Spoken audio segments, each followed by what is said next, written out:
नमस्कार दोस्तों, वंदे मातरम को लेकर हमारे देश में हमेशा से बहस होता रहा है। आजकल तो ये बहस और तेज हो गया है क्योंकि हमारे देश में वंदे मातरम न बोलने वाले लोगों की संख्या बढ़ी है, साथ साथ उसका विरोध करने वालों को भी संख्या में वृद्धि हुई है। अब इसी बात को लेकर एक डिबेट हो रहा था जिस डिबेट में संघ के विचारक के साथ साथ एंकर भी गुस्सा हो गई। गुस्सा इसलिए हो गई क्योंकि वंदे मातरम न बोलने वालों को सपोर्ट करने वाले व्यक्ति भी उस डिबेट में आए हुए थे और खुलम खुला वो सपोर्ट कर रहे थे। बहुत बहुत शुक्रिया चित्रा जी। जो आप कोट कर रही हैं वो आप गलत कोट कर रही हैं। मैंने पूरी प्रेस रिलीज उनकी पढ़ी है और उसमें उन्होंने कहा है कि जिस मजहब से हम इस्लाम के मानने वाले इस्लाम में ही मरना पसंद करेंगे, इस्लाम में ही जिंदा रहना पसंद करेंगे। बिल्कुल ऐसे ही कि जैसे आप अगर हिंदू मजहब में हैं तो ये थोड़ी कहेंगे कि हिंदू मजहब में है तो मुस्लिम मजहब में जाकर मरना पसंद करेंगे।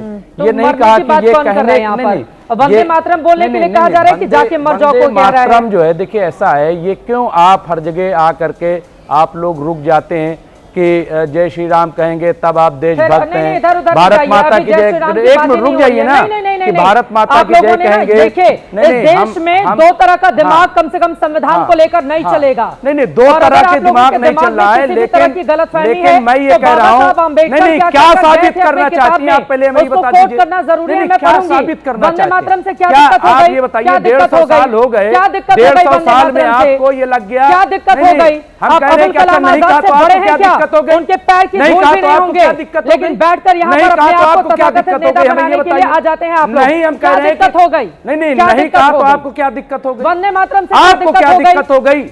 आप इबादत और एहतराम में फर्क समझती हैं। संविधान सभा ने जिस बात को स्वीकार किया है, क्यों आप लोग स्वीकार नहीं करेंगे? कौन नहीं स्वीकार कर रहा है? आप लोग कौन नहीं कबूल कर रहा है? किसी ने मुखालफत की? पाकिस्तान में किसी ने मुखालफत की? अरे मुखालफत किसी ने मुखालफत की? राष्ट्रगीत है। ये बार बार आप जीना की बात करें, मैं तो कह रहा हूँ अंग्रेज चले गए, लेकिन बांटो और शासन करो अपना पूरा नजरिया छोड़ गए और उसे अडॉप्ट कर लिया बीजेपी ने, आरएसएस ने। वो हो रहा है देश में। आप देखिए, मैं भारत का संविधान मानेंगे नहीं मानेंगे? क्यों नहीं मानेंगे? आप मानेंगे ना? मानेंगे ना भारत का संविधान? बीजेपी मानेगी? अरे बीजेपी को छोड़िए, बीजेपी संविधान पर ही चल रही है। लिखा है संविधान में जनता कि बार वंदे मातरम कहोगे तभी भारतीय हो, तभी देशभक्त हो। एक सेकंड, मुमताज आलम जी बताइए, आप संविधान मान रहे हैं? बिल्कुल मान रहे हैं। और वारिस पठान जी भी आगे सुन लीजिए। आप संविधान सभा ने वंदे मातरम को राष्ट्रगीत चुना था। हाँ, पूछे सवाल। वारिस पठान जी भी आ चुके हैं, पूछे सवाल। मैं इनसे एक सवाल इन्होंने कहा कहाँ हम विरोध करते हैं। मैं इनसे एक सवाल पूछता हूँ, क्या भारत को माता मानते हैं कि नहीं? वंदे मातरम का पूरा सार भारत को माता मानने का है। 7 इस्लामिक मुल्कों जिसमें बांग्लादेश माता मानते हैं, जिसको कहो माता मान ले, लेकिन इबादत और एहतराम में फर्क करना सीख लीजिए।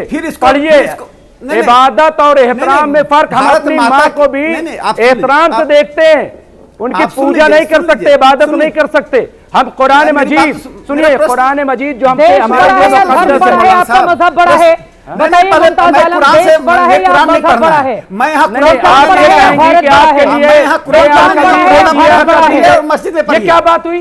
कुरान आप घर और ये चैनल पे कुरान मत पढ़ाइए। आप कहेंगे ये कुरान मत पढ़ाइए, कुरान पढ़ने सब अच्छा है, सब अजीज है। आप कुरान को कोट मत कीजिए, इस्लामी में कोट कीजिए।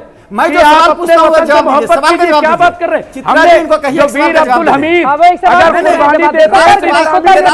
मुमताज आलम जी को तर्क नहीं करना है, सवाल का जवाब देना है।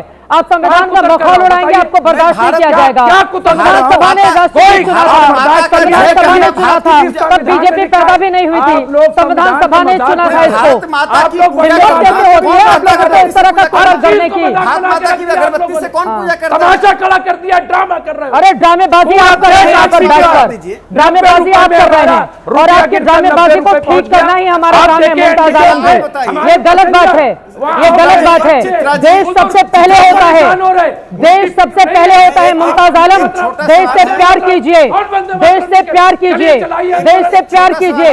राष्ट्रगीत संविधान सभा ने बनाया था, भारतीय जनता पार्टी उसके नेताओं ने नहीं बनाया था। देश से प्यार कीजिए और देश से अगर प्यार नहीं है तो अपने लिए नया देश ढूंढ लीजिए। मुमताज आलम, देश से प्यार कीजिए, देश के साथ गद्दारी स्वीकार नहीं हो सकती है।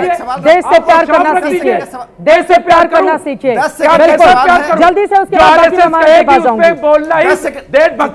आरएसएस वंदे मातरम, आरएसएस लेकर आई थी वंदे मातरम।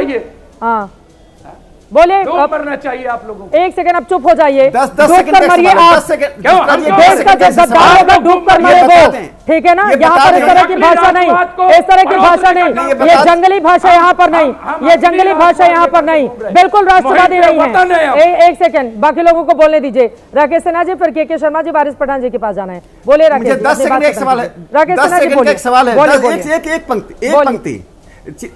हाँ, मैं इनसे इतना ही जानना चाहता हूँ, स्पष्ट देश की जनता जानना चाहती है। मैं इनको कोई राष्ट्रद्रोही या मैं राष्ट्रभक्त हूँ, कोई सर्टिफिकेट नहीं दे रहा हूँ। मैं इनसे जानना चाहता हूँ, मुस्लिम लीग का जो स्टैंड वंदे मातरम में था, उससे इनका स्टैंड कैसे भिन्न है, ये बता दें देश को। बस इतना हम जानना चाहते हैं। जिन्ना का मुस्लिम लीग जो वंदे मातरम को मानता था, उससे क्या ये भिन्न मानने को तैयार हैं या नहीं? वही है। मानते तो किस रूप में भिन्न अलग कहाँ है, वही है। क्यों? मैं आपके इल्म में इजाफा कर दूं, हाँ। मैं आपके इल्म में इजाफा कर दूं। पहली बात तो समझ लीजिए कि आप लोग ये जो हर जगह जिन्ना और पाकिस्तान और सब लेकर के खड़े हो जाते हैं ना, अरे घुमाइए नहीं, उन्होंने कहा इसको बंद अंतर कर दीजिए। बताइए। नंबर एक। नंबर दो ये कि जो दीन इस्लाम है, हाँ। देश बढ़ जाने से, ठीक है, कई टुकड़े हो जाए तब भी जो दीन इस्लाम का फंडामेंटल है, जो उसके बुनियादी उसूल है, वो वही रहेंगे। हाँ। बुनियादी उसूल ये क्या है बोलता कि है? अल्लाह हम को इस्लाम सिर्फ पढ़ने इबादत के नहीं करेंगे। बैठे हैं यहाँ पर। अल्लाह के इस्लाम अलावा पढ़ाई किसी हम की बहुत इबादत पढ़ चुके नहीं हैं। करेंगे। क्या सिखाता है वही इस्लाम पढ़ने कारण से देश से प्यार नहीं करना सिखाता है। हम इस्लाम पढ़ने के लिए नहीं बैठे हुए हैं। क्या सिखाता आपको है? हम वेद और उपनिषद पढ़ाने के लिए बैठे हुए हैं। पढ़ जाने से, हिंदुस्तान में रहकर वेद, उपनिषद, रामायण, महाभारत पढ़ना चाहिए। जो बुनियादी कुरान उसूल के है वो साथ नहीं वेद तो बटेगा, पढ़ते हैं, कुरान और के साथ उसका महाभारत बुनियादी तो नहीं उसूल पढ़ते हैं। बाबा साहब भीमराव अम्बेडकर ने एक किताब लिखी। रामायण, वेद, महाभारत बाबा साहब भीमराव अम्बेडकर जिन्होंने देश को संविधान दिया,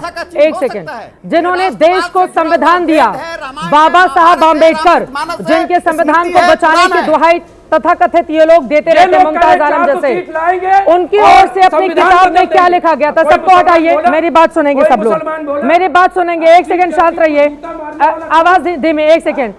ये सबके एक सेकंड, मुमताज आलम आपकी आवाज नहीं जा रही है, आपकी आवाज नहीं जा रही है, आपकी आवाज नहीं जा रही है। एक सेकंड, यहाँ पे हाईजैक नहीं करना है प्लीज। एक सेकंड शांत रहिए, मुमताज आलम प्लीज एक सेकंड चुप रहेंगे आप। बाबा साहब भीमराव अंबेडकर की किताब के 2 पन्ने में हिंदी में लेकर आई हूं, उसका अंग्रेजी तर्जुमा भी मेरे पास है। पाकिस्तान अथवा भारत का विभाजन, बाबा साहब भीमराव अंबेडकर ने कहा था, इसमें कोई भी काट छाट करके नहीं, जो उन्होंने कहा था मैं बिल्कुल वैसे ही अक्षरशः पढ़ने जा रही हूं। उनकी ओर से लिखा गया था, ये पेज नंबर 300 मुझे दिखाई दे रहा है यहाँ पर। ये अखिल इस्लामाबाद का आधार है, यही है जो भारत में प्रत्येक मुसलमान को ये कहने के लिए कि वो मुसलमान पहले है उसके बाद भारतीय है प्रेरित करता है। इसी भावना के कारण भारतीय मुसलमानों ने भारत की प्रगति में बहुत छोटी भूमिका निभाई और मुस्लिम देशों के लिए अपनी शक्ति व्यर्थ कर दी, क्योंकि एक मुसलमान की सोच में मुस्लिम देशों का स्थान पहले और भारत का स्थान दूसरा है। ये बाबा साहब भीमराव अंबेडकर की किताब है, उसके एक पृष्ठ को मैं यहाँ पर पढ़कर सुना रही हूँ। ये कुछ लोगों के लिए जानना और समझना इसलिए जरूरी है, जब आप वंदे मातरम में काटछाट करवा चुके हैं आजादी के पहले ही, उसके बाद 2 शब्द वंदे मातरम जो देश का राष्ट्रगीत है, जो किसी पार्टी से नहीं जुड़ा हुआ है, देश के राष्ट्रगीत को कहने में आपको शर्म आती है, आप उसको धर्म से जोड़ते हैं। ऐसे लोगों पर खत्म, bye bye, tata, good bye.